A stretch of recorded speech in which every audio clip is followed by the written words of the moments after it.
Hello नमस्कार, मैं doctor Surendra खंसली ज्योतिष आचार्य ज्योतिष की इस नई श्रृंखला में आप सभी लोगों का स्वागत करता हूं। आज बात करेंगे हम स्कॉर्पियो जो वृश्चिक राशि है उसके बारे में और वृश्चिक राशि के बारे में।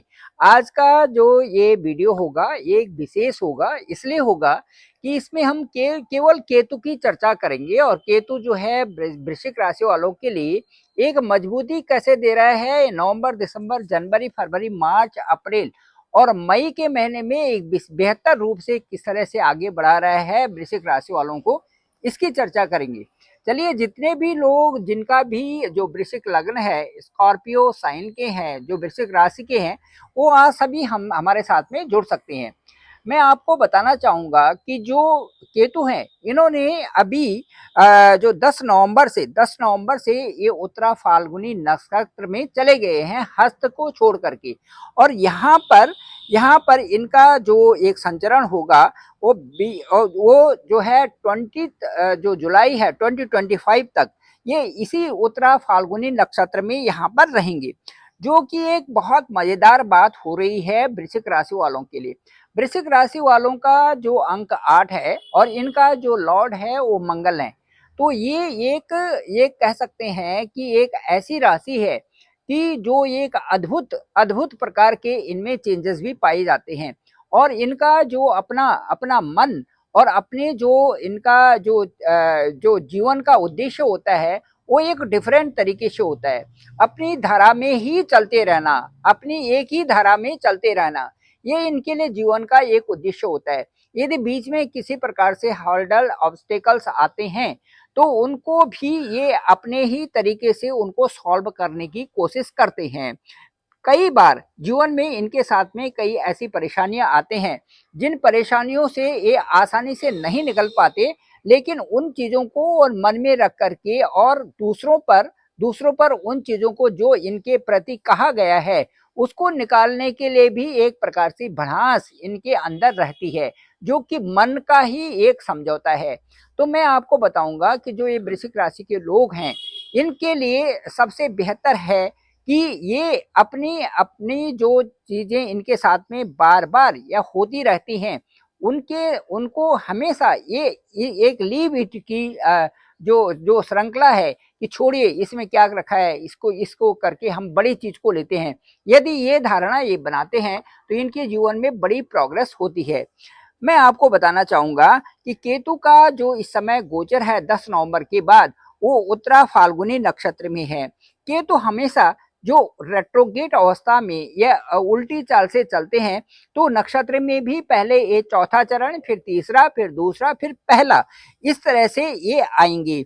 अब जो ये इस समय ये कन्या नवांश में कन्या कन्या राशि में है और कन्या नवांश में है, तो वहां पर इनके जो लॉर्ड है केतु का जो वहां पर जहां पर चल रहे हैं वहां पर बुध हैं।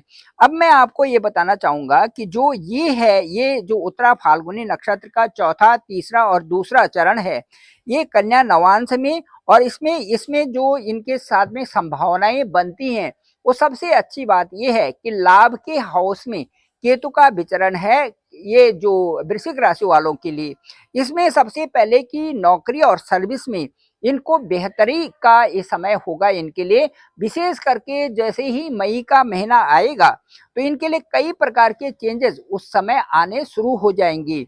इससे पहले भी जो इनका जो ढैया है, जो शनि की ढैया है, वो भी 29 मार्च 2024 को खत्म होगी।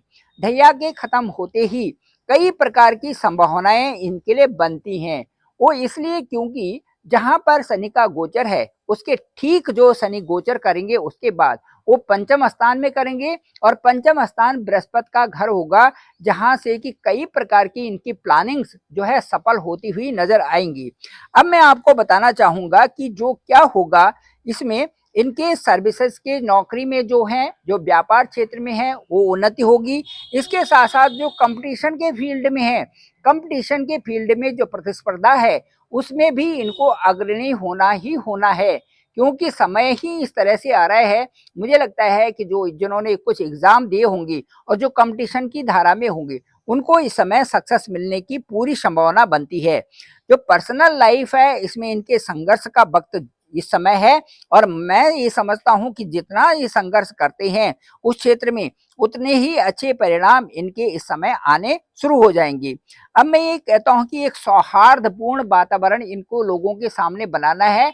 अपनी जो इनकी व्यावहारिकता है या अपना जो नेचर है उससे किसी के प्रति गलत जो है नेगेटिव फीलिंग्स नहीं रखनी है, अच्छी फीलिंग्स रखनी है, ताकि उससे बेहतर आपके परिणाम आ सके। दूसरा, इसके बाद सिंह नवांश में जो ये केतु का 18 मई के बाद जब केतु आपके सिंह राशि में आएंगे और सिंह नवांश में जो सूर्य होंगे, तो वहां पर संतान से संबंधित, वहां पर शिक्षा से संबंधित और वहां पर क्रिएटिविटी से संबंधित, वहां कलात्मक विकास और वहां अच्छे और बुरे की पहचान, ये बहुत अच्छी ढंग से आप वहां पर करेंगे। इसके साथ साथ में शादी और सगाई, जिन लोगों की मांगलिक कार्य जिनके यहाँ होने हैं वो भी सफल होंगे और शादी और सगाई में वो चीजें परिणित होंगी।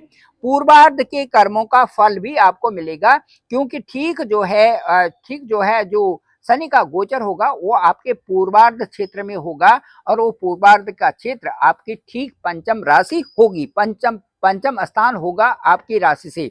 तो इस तरह से मैं ये कहूंगा कि जो ये आपके जो कन्या नवांश में इस समय केतु का गोचर है, जिस समय इस समय कन्या राशि में जो आपकी राशि से जो वृश्चिक राशि से ठीक लाभ वाली स्थिति, इनकम वाली स्थान है, वहां पर ये चूंकि ये कन्या नवांश भी पृथ्वी तत्व है, इसलिए इसमें पोषण, जीवन और ये सारी परंतु केतु केतु कई प्रकार से जो मोह भी होता है, कई प्रकार का मोह भंग करने वाला भी होता है। और यदि केतु की दशा और महादशा चल रही है तो ये बड़े हेल्दी तौर से उन्नति करते हैं और वृश्चिक राशि वालों के लिए ये लोग बड़े एडवाइजर भी बन सकते हैं, बड़े अच्छे काउंसलिंग के फील्ड में भी जा सकते हैं, मेडिकल के क्षेत्र में भी आगे जा सकते हैं और एक जो बैंकर्स और उसके बाद एक अच्छे एस्ट्रोलॉजर और एक अच्छी स्पिरिचुअलिटी इस समय इनकी मेंटेन हो सकती है। मैं ये बताना चाहूंगा कि केतु इस समय आपको कई तरह से लाभ देंगे और वो जो लाभ के फील्ड होंगे वो आपके करियर से संबंधित ज्यादा होंगे। इसके विपरीत मैं ये कहना चाहूंगा कि केतु केतु जो है एक रहस्य है। केतु एक विपरीत जो है राहु के विपरीत परिणाम देने वाले हैं। जैसे राहु जो है लालसा देते हैं, कई प्रकार की उनकी भटकंत रहती है कि सभी चीज उनको अभी मिल जाए, इसी तरह से केतु में छटपटाहट होती है उस चीज की जो कि एक बड़ी चीज होती है, एक रहस्यों की। उसके साथ साथ में केतु मोक्ष के दायक होते हैं, केतु स्पिरिचुअलिटी का लेवल बढ़ा देते हैं। सब इच्छाओं के पूर्ति के बाद वो मोक्ष की तरफ जो उनका रुख होता है। इसके बाद आकस्मिक घटनाएं इसमें होती हैं, साथ साथ में आध्यात्मिकता की तरफ इनका रुख होता है। और थोड़ा सा केतु के संबंध में ये कहा गया है कि ये थोड़े एक्सीडेंटल प्रॉब्लम्स भी इनमें कई बार देखी जाती है जब केतु की दशा या महादशा आती है। इसके साथ साथ मैं ये कहना चाहूंगा कि जो यदि केतु किसी की कुंडली में अच्छे नहीं है तो कई प्रकार से चर्म रोग, कई प्रकार से पेशाब के रोग, कई प्रकार से इसके अलावा जो है पेशाब में जलन, वृद्धा अवस्था होना जल्दी से, उसके बाद वृद्धा आश्रम में जाना, ये सारे जो है केतु के लक्षण इसमें बताए जाते हैं यदि केतु वहां पर खराब होता है। तो ये सारी चीजें मैंने केतु के बारे में आपसे कही, वृश्चिक राशि वालों के बारे में। मुझे लगता है कि ये ब्लॉग आपको पसंद आया होगा। आप जरूर इसे लाइक करें, शेयर करें, सब्सक्राइब करें, दूसरे लोगों तक भी भेजें ताकि उनको बेहतर ढंग से इसकी बेहतरी की जानकारी हो सके। साथ साथ में डिस्क्रिप्शन में मेरा नंबर है 9868280191। आप डायरेक्ट मुझे कॉल भी कर सकते हैं, आपका कॉल पिक करूंगा और साथ साथ में ये जानेंगे कि आपकी कुंडली क्या कहती है, आपका नवांश क्या कहता है, आपकी चलित कुंडली क्या कहती है, गोचर कुंडली क्या कहती है। इन सब पर विचार करके आपके साथ में ओवरफोन वार्ता की जाएगी और मुझे लगता है कि वो उससे आप बहुत संतुष्ट भी होंगे। Thank you very much. आप सभी लोगों का आभार, आप सभी लोगों का धन्यवाद।